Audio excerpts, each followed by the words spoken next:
то вам потребуется водка. Всем привет, с вами снова Даша. И прошлое видео о том, сколько потребуется денег начинающему моделисту, чтобы собрать свою первую модель, собрало немало просмотров, а это значит, что пора подсчитать, сколько потребуется тому же новичку, чтобы покрасить свою первую модель. Итак, поехали! Рекомендую канал с обзорами масштабных автомобилей Toy House. Там автор рассказывает, где и за сколько можно купить масштабные модели. Автор также строит макет российского города в 43-м масштабе со всеми возможными службами: такси, МЧС, полиции.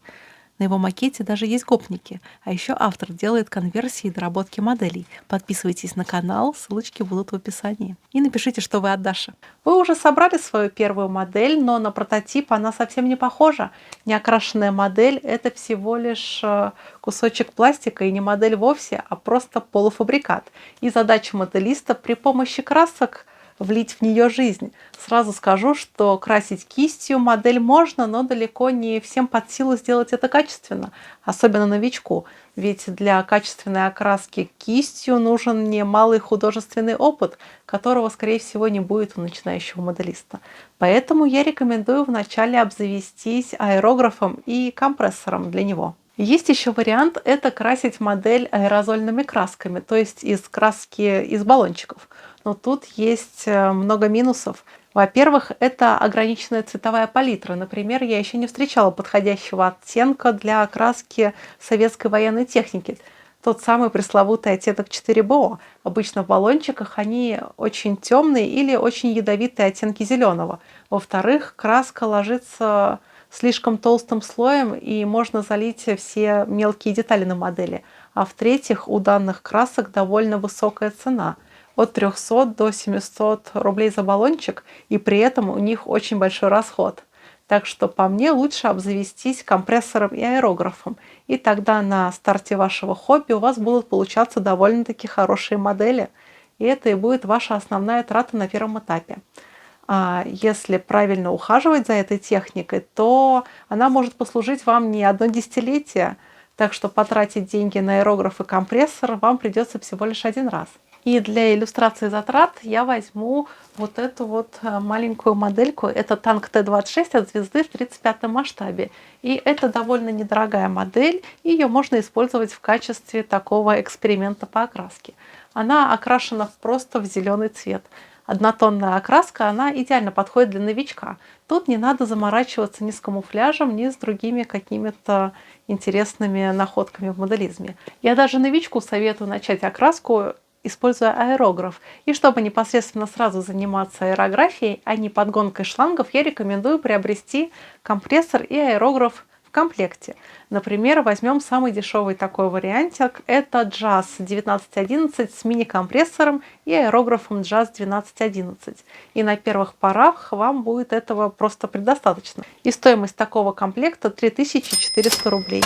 И самое главное, вы просто включаете компрессор в розетку, подсоединяете аэрограф и все, начинаете работу.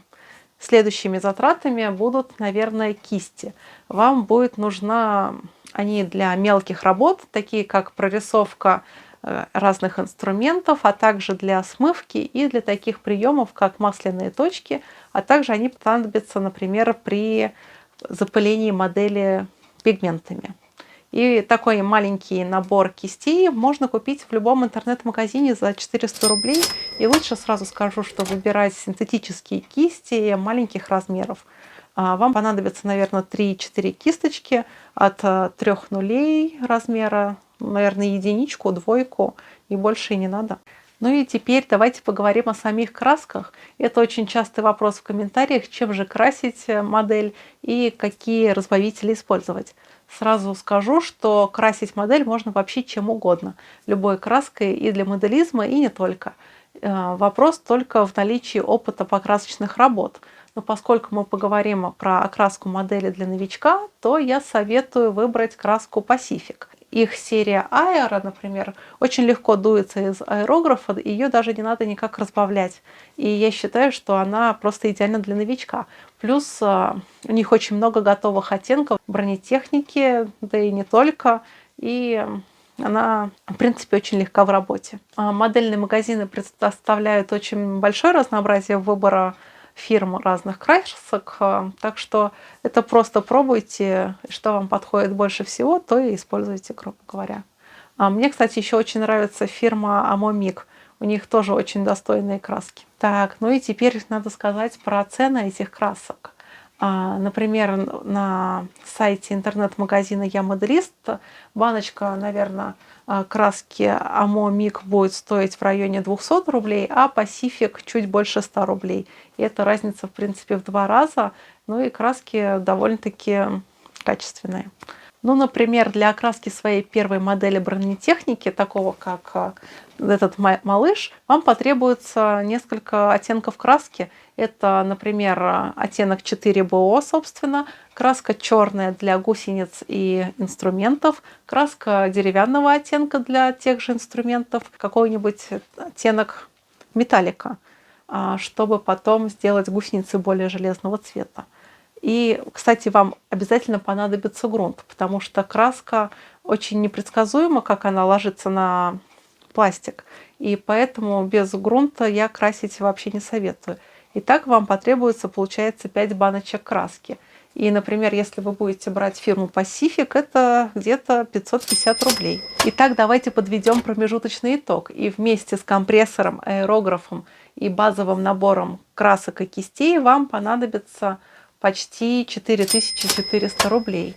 Но хочу заметить, что, например, компрессор и аэрограф вам будут служить очень долго, и, по сути, это разовые траты. Да и краски из этого набора вам хватит точно не на одну модель. И тут я еще не затрагиваю тему цветовой модуляции, потому что на первой модели я не советую этим заниматься. Наша задача вначале просто научиться аккуратно окрашивать модель в базовый цвет из аэрографа, а уже потом пытаться сделать какие-то приемы из испанской школы моделизма. Чуть не забыла, что в процессе работы вам еще потребуются 2 баночки с лаками. Это глянцевый и матовый. Так что смело добавляйте в нашу сберегательную книжечку еще по 200 рублей. А еще вам потребуется водка, чтобы отпраздновать вашу первую покраску. Конечно, я шучу, но вам нужно же чем-то промывать аэрограф и кисточки. И я беру самую дешевую водку под истинно русским брендом «Каждый день». И она самая дешевая. Но про вкусовые особенности водки я не могу ничего сказать. Но то, что она хорошо промывает аэрограф и кисточки после акриловой краски, это я могу сказать вам 100%. Ну вот, вы загрунтовали модель и покрасили танк в базовый цвет. А также покрасили гусеницы и штатный инструмент. И теперь, чтобы обезопасить проделанную работу, вам стоит покрыть модель лаком. Для того, чтобы облегчить дальнейший процесс покраски, я советую именно глянцевый лак. Потому что нам нужно еще, кстати, дать лаку высохнуть, это примерно сутки. И я определяю готовность модели к дальнейшим результатам обычно по запаху. Она, то есть, не должна пахнуть никакими испарениями краски. Ну, когда мы убедились, что лак высох, можно приступить к следующему этапу. И обычно это этап приклеивания декалей. И декали обычно клеются на воду. Будем считать, что вода, она условно бесплатна, то есть ее нужно в небольших количествах. И можно сказать, что на вашем счетчике воды мы не почувствуем никаких затрат. Следующий шаг. Нам нужно сделать смывку. И смывка должна придать нашей модели больше объема. Смывку можно сделать из масляной краски, но новичкам я не советую этим заниматься, а проще взять готовую химию. Потому что не стоит мучиться с пропорциями. Так вот, смывку производят многие разные фирмы, например, Tamiya. И также мне очень хорошо зашла смывка от фирмы Pacific, тем более она стоит около 70 рублей. И чтобы убрать излишки этой смывкой, вам потребуется White Spirit.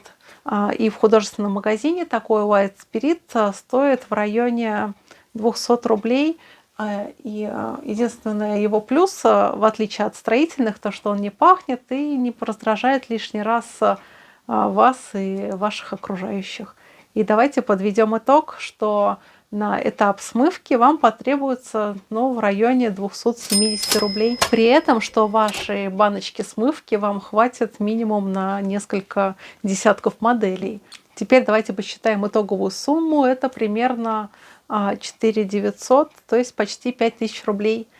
А дальше нам нужно дать высохнуть смывки и потом нанести матовый лак, который мы, кстати, уже посчитали. И после того, как лак высохнет, надо нам придать модели более естественный вид. И для этого есть такой прием, как масляные точки. Он нам помогает как раз-таки дать модели больше реалистичности. И поподробнее об этом приеме я рассказывала не в одном из своих видео. И для этого нам потребуются, собственно, масляные краски. И советую для начала взять их сразу набором. И потом при необходимости докупать нужные оттенки или смешивать подходящие оттенки самим. В художественных магазинах набор масляных красок может стоить в районе 400 рублей. И также для растушевки этих масляных точек потребуется White Spirit, собственно, который мы уже посчитали. Ну и думаю, что для первой покраски достаточно применить только эти приемы. И потом со временем можно будет их дополнить новыми техниками. А так, если вы все правильно сделаете, то ваша первая модель будет похожа на настоящий макет, а не на игрушку. И если вам захочется слегка сделать вашу модель более такой натуральный, поездивший по просторам танк, например, то вам понадобятся пигменты. И такой пигмент, такая маленькая баночка, может стоить около 70 рублей. Ну а также можно слегка выделить грани танка простым карандашом, чтобы модель смотрелась более железной. Думаю, простые карандаши есть в каждом доме. И давайте теперь подытожим, сколько же денег нужно новичку, чтобы покрасить свою модель на достаточно хорошем уровне. И, надеюсь, не единственную модель. И это примерно 5500 рублей. Дорого ли это для начала? Не знаю. Напишите об этом в комментариях. Я считаю, что чтобы начать, например, играть в те же компьютерные игры, вам как минимум нужно купить компьютер. А это гораздо большие затраты. Так что пользы для себя, как для личности от моделизма, вы получите в разы больше. И надеюсь, вам понравилось это видео. А я пошла красить очередную модельку. И увидимся на следующей неделе. Пока-пока.